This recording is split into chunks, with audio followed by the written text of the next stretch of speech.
Hi everyone, Tom Buck from the Calder Group, including Calder Finance and Calder Succession. It is the 24th of March, it's the first day of UK lockdown, and in terms of providing information, today we're going to have a chat with James Croker from Albert E. Sharp, a portfolio manager who I've worked with in the past, who really we're just going to talk generically about where we are and what's happening. So, hi James. Hi there, how are you? Not too bad, thank you. Probably the same as yourself. Phone seems to be ringing all the time, but seems to be calming down a little bit as people are trapped indoors. Yeah. So, okay, we're going to do this just very briefly in terms of a few This morning, having probably put it down to about midnight last night. But as the markets have opened in the States this afternoon, went limit up at the open. All of a sudden, for some reason, the sun's out and there seems to be a peculiar sense of calm about the place for the moment.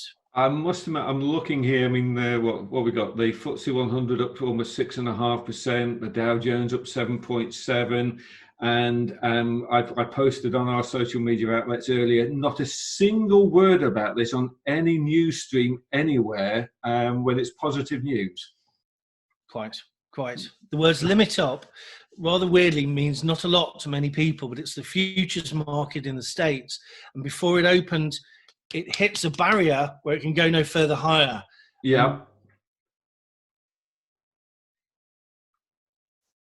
All over the head. I haven't heard anything about it today, hardly at all. Yeah. Okay.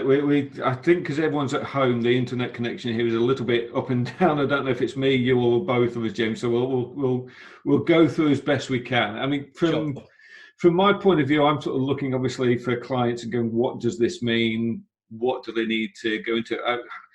I'll be honest. When we spoke last night, going into lockdown, I thought meant the markets would crash. So what does it mean for the UK economy from your point of view, looking at how to invest clients' money? Well, there are two very different things going on here. What happens to the economy and what happens to the stock market, you would think would be directly linked. And of course, to a degree they are. It would be wrong to not say that. But the headlines that we're going to get over the next few days is that the UK will go into the worst recession, and Europe and the US, for that matter, in living memory, if not on record. And that may be true. That is, on the face of it, horrific news. But the point is, what does that mean in terms of job losses? What does that mean in terms of sustained a break on spending, for example? What does that mean for consumer confidence?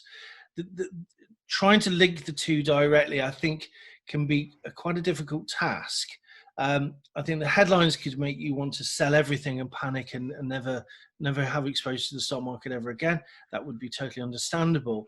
But I would caution people from jumping to that conclusion.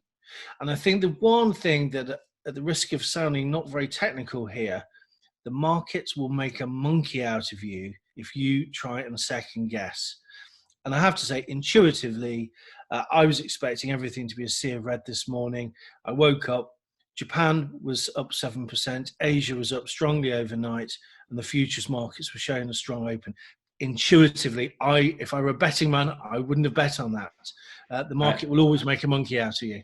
Absolutely. It's the old adage of if you try and play the market at the top and bottom end, you're going to lose. It's all about being in the market over a period of time. And I suppose in that there are questions about what are you looking for? What are fund managers looking for now? Because, yes, we're already hearing recessions, depression, the worst thing ever. What kind of companies and what are fund managers looking to see when they're making decisions about how to invest going forward? Well, I think this is really very important, and I think our message might be a little more distinct here than other people.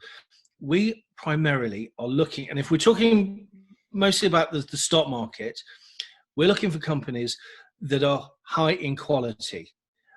And the point being here is that was always our approach in the first place. And when I say high in quality, I mean about a checklist of about 5 or 6 points.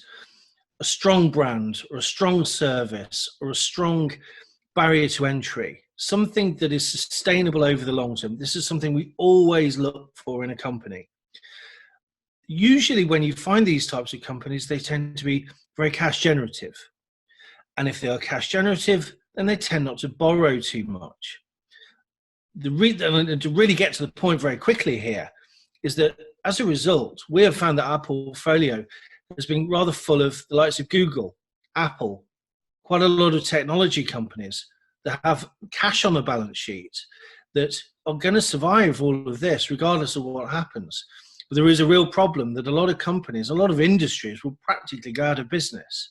And to a large degree, by focusing on that quality, it has avoided the permanent loss of capital, because we will see that, I'm afraid to say, in a few companies. It's not immediately obvious who they are going to be. I'd like, one can guess and speculate. So from our point of view, we're sticking to our knitting. And a lot of these companies are still sold off very, very, the likes of Unilever, the likes of Diageo are probably 30, 40% from their peak earlier in the year or going into last year. I would argue that for those with a long-term view, it really gives you an opportunity to buy into a quality company for the long term here at a knockdown price. So again, the old adage of you should be investing for the long term anyway. If anyone's looking for a quick amount of money, they need to do it with money that they can afford to lose, and they need to take the risk that comes with it. But the old adage, a bit like Warren Buffett says, you buy quality and you hold quality, and you hold it for a period of time. Yes, and Warren Buffett always said, my favorite holding period is forever. And that line of thought has made him one of the richest men on the planet. Yeah, and again, it's trying to fight that human nature to panic and feel fear, and you can quite understand it with the moment. I mean, my thought process is looking at the amount of stimulus that's being required in the Western world. Does this make China, does it make Asia even more attractive as an investment area? And partly because of the political situation, that means they've been able to shut down a lot quicker and control the populace a lot more than they have in the West. The long-term story for me in Asia is not necessarily just one of China.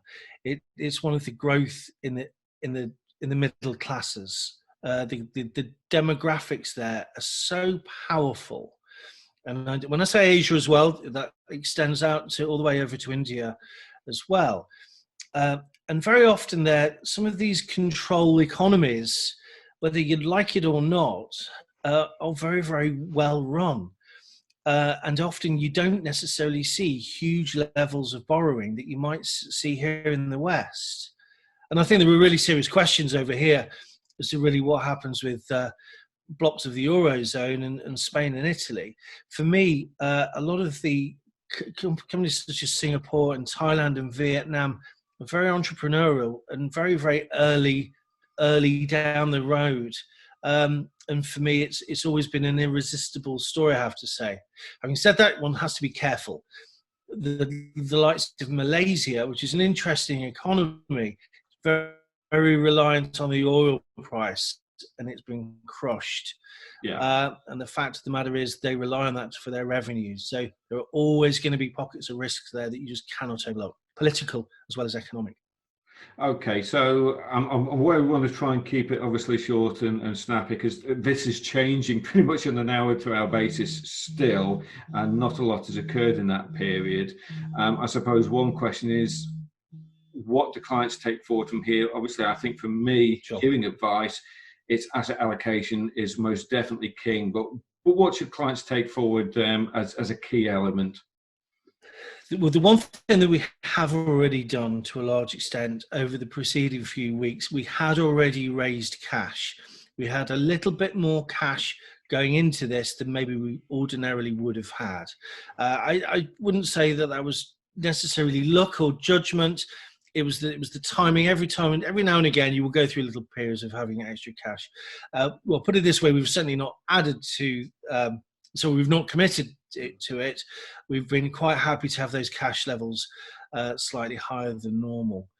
I think the real difficulty, of course, is trying to do this with any confidence of where the bottom is. I have to say it feels very, very early to be aggressively committing it right now. we don't know to what extent the virus may come back if if the lockdown is lifted. We're at the beginning of a peculiar period. I've tried not to say. I see everyone telling me that we're living in unprecedented times. I know we are. I know. I don't need to be told that, but I think that prudence and trying to see this out for the long game and trying as hard as one can to look away from the market and to try and look for where there is value and to have patience as well is the real challenge. It's a challenge for me. I certainly don't hope I'd sit here seeming rather cool or glib. Absolutely not at all. This is the long game, and I think the right thing to do is to try and be measured and certainly not make any great big decisions on any one particular day. I can be certain. I will make this prediction though this week that we will see huge swings, and people's emotions will go up and down with them. Try not to be too reactive to those. Oh, that's brilliant, James. Thank you very much. So, yeah, from my point, giving advice, I think with all the clients, I've always tried to talk about the long term, what the focus is, what that aim is. Even if you need the money in the short term, well, again, it's taking a look at what you need to do, what actions we need to take, and planning forward. But I agree. I think we're still in completely uncertain times. We still don't know what's going to happen from one day to the next, or from morning to the next. So, yeah, it's holding tight, almost forcing yourself to sit on your hands and see it through. That's true. The one thing I didn't quite answer, though, in terms of asset allocation there, there was a big difference between small cap emerging market economy companies and UK government bonds, you might think. One is riskier than the other. The risk is in the eye of the beholder very often. Suffice to say, we are looking across the gamut because there are interesting areas appearing, we think, right now, in fixed income as well as the stock market.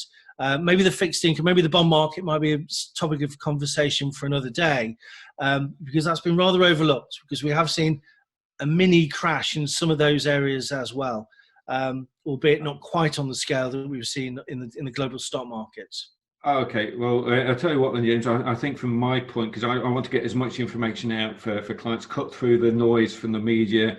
Let's talk about the reality of what's going on and the opportunities that it's creating and what people should be thinking about. So if you're happy, I think we turn this into a quite regular event while we enjoy the joys of staying at home. Indeed. Why not? All right, James. Well, thank you very much for taking your time out this afternoon. Much appreciated, and enjoy staying at home and still working. And I'll talk to you soon. Pleasure. Thanks, Tom. Cheers.